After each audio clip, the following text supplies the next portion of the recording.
Hello, I'm James Woodcock from pixelrefresh.com, and today I just want to give you a bit of an update really.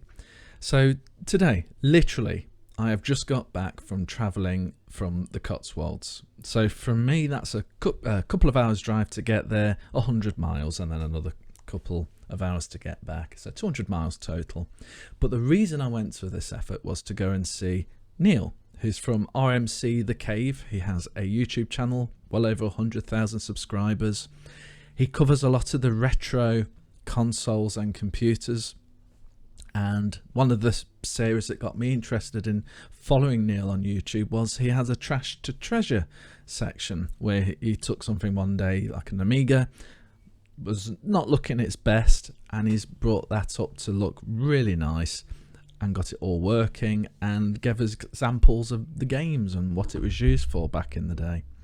And that was what drew me again into this sort of retro console and computing world again. And I've always dabbled, but there's certainly, if you look around now, particularly on YouTube, there's a lot of channels now that's getting really into this retro nostalgia trip all over again. A certain pandemic probably helped with that as well, but certainly before even that came around, retro has certainly made quite a resurgence.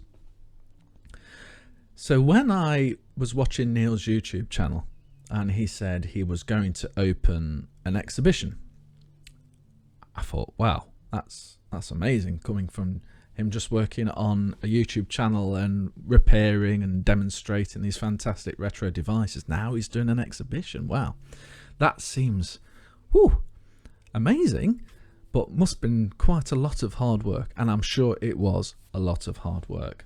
So one of the things that Neil did to raise money was actually a Kickstarter campaign, which contained a colouring book of all things. So Stu Cambridge, who's known for his, probably most famously for his artwork on games like Cannon Fodder, actually helped by creating these drawings that you could then colour in yourself. People could sponsor the pages. I sponsored one to show some of my support towards Neil's endeavours with the exhibition, and lots of others people did as well. Just buying the colouring book, of course, contributed as well, and he raised so much money from a colouring book. But I'm sure people were investing more in the idea of it's contributing towards an exhibition rather than I'm going to get a colouring book. That he managed to raise enough funds to buy lots of accessories such as glass cabinets and all sorts to help furnish this exhibition. And it really is a hands-on exhibition. So in the middle of the Cotswolds, which is a beautiful part of England in the UK, just surrounded by perfect countryside. And it's the perfect place for retro, because as soon as you're driving down towards it, certainly in the direction I was coming from, it felt nostalgic. It felt like it's not modern, it's a reflection of the past. So you're driving down, and I was high up on a hill, and then you come down to this very narrow road. And thank goodness there was a couple of cars in front of me, because then it gave me some indication of any traffic that might be coming the other way. There were certain sections of this hill where it was only wide enough for one car, so you had to take your time. And all the while you're going down this fantastic hill, it's sort of weaving in and out the road. You see this fantastic view to the right of you, and then there's this church, and then all of a sudden you come across this massive building, and it just looks right. It's the perfect place to have an exhibition of this kind. It's not in the city centre, it's not in a town, it's just in the middle. I don't want to say nowhere, but it feels like nowhere. It's in the middle of the countryside, and it just feels right. So for a retro exhibition for computers and consoles, thumbs up to you. That is a fantastic location. And then you go up a few sets of stairs, and then you open the door, and then you are surrounded by retro computers and consoles.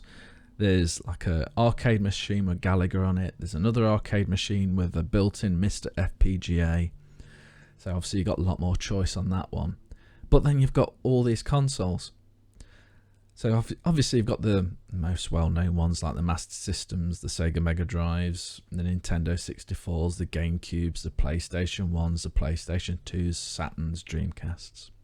Some of these are behind a glass cabinet. Most of these are out on display, including devices like Commodore 64, let's say there's the Amiga A500.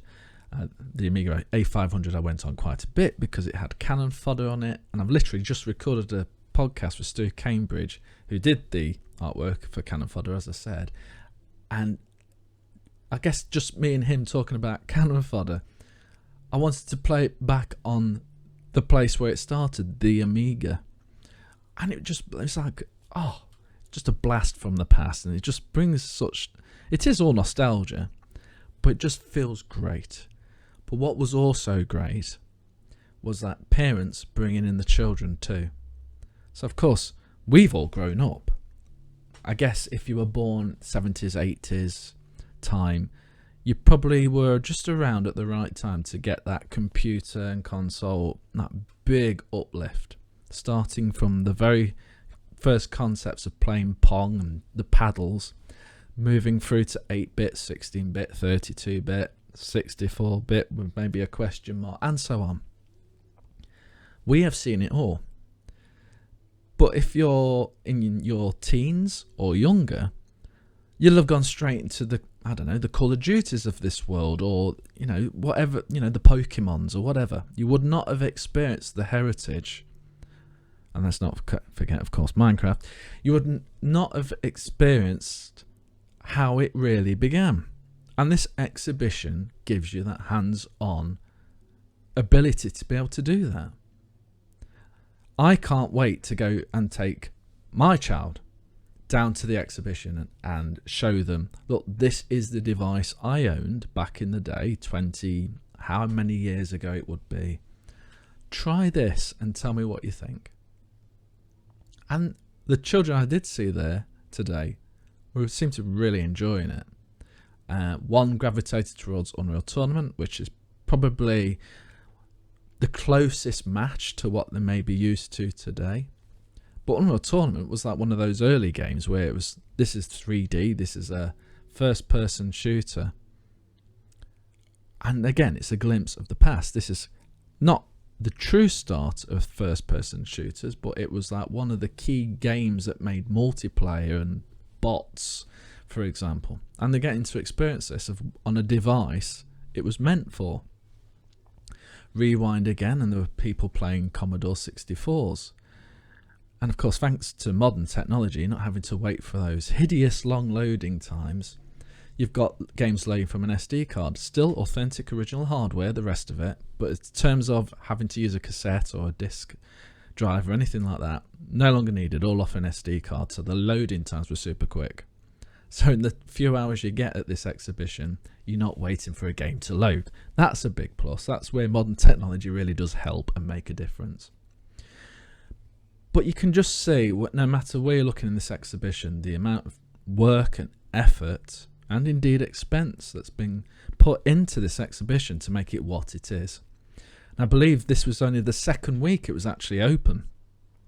And thank goodness I went in nice and early, because I got to see the start of this thing. So I'm interested now to see how it's going to progress over sort of the first year, the next few years. And I really do hope this has got a long-term future. It's lovely to have things that are hands-on. There is always that risk as we preserve and want to protect, then there's certainly a need for that as well, that we shy away from putting things on display. Unfortunately, when it comes to computers and consoles, the best way to show what they were all about is to use them. Being behind a glass cabinet doesn't show you what it was capable of and doesn't give you the feel. I mean, let's think about that for a minute. Particularly back in the 90s, controller design was changing greatly from one generation to the next. And then when 3D came along, You look at that Nintendo 64 controller and that analog stick in the middle and the two ways of holding that gamepad. You can't replicate that feeling by looking through a glass screen cabinet and just looking at the thing. It's not the same. So, you know, it's really commendable to all involved, specifically Neil, who's gone to so much time and effort, and all the community that supported him all along the way to have this exhibition. So I really hope it's got the legs to really stand the test of time. Certainly the community members who were there today were showing lots of love and affection for everything that was there. And I guess what was also nice about it is I've been to exhibitions where, you know, there's lots of people. Lots. We're talking 50 plus, maybe much more than that. That's nice. But this one, just due to, I guess it's almost like health and safety regulations, you can only have 30 there at a time. Well, that actually works out quite nice because you get to mingle with some of the other people there and talk about, oh, these are the computers and consoles I've owned, and these are the experiences, these are my favourite games, what did you think to the controller on this platform, and so forth. It felt much more amenable to go and talk to people. And there wasn't a lot of noise. You could hear the computers and consoles and the little speakers portraying the music and etc. But it wasn't overpowering. You could talk to people and be able to hear what they're saying. And because you're in a row with some computers and consoles, you're more inclined to actually be talking to those people as you're playing.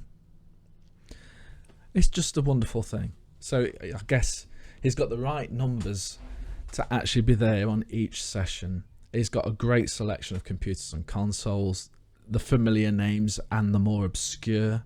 So, for example, I was playing on the Vectrex. I'm actually lucky enough to own one of these, which my dad brought me from a car boot such a long time ago. But I had no idea what a Vectrex was until I got that myself. And I'm sure a lot of other people have never even heard of a Vectrex, never mind actually got hands-on and seen one. But it's there at this exhibition. You're able to use it. And there's so many other things there as well. So make sure you pop over to the Cotswolds. Not only is it a beautiful place of England, there's this wonderful exhibition in the middle of it too. And I'm sure Neil will really appreciate you popping down. You can get book tickets from his website at rmcretro.com. You can go in the morning or an afternoon, but please book in advance. It is a booked system. So, like I say, just a little bit of my experience literally from today of me visiting RMC The Cave, the exhibition. It's a fantastic visit, well worth a trip, and I hope to speak to you all again soon. This is James Woodcock from pixelrefresh.com signing out.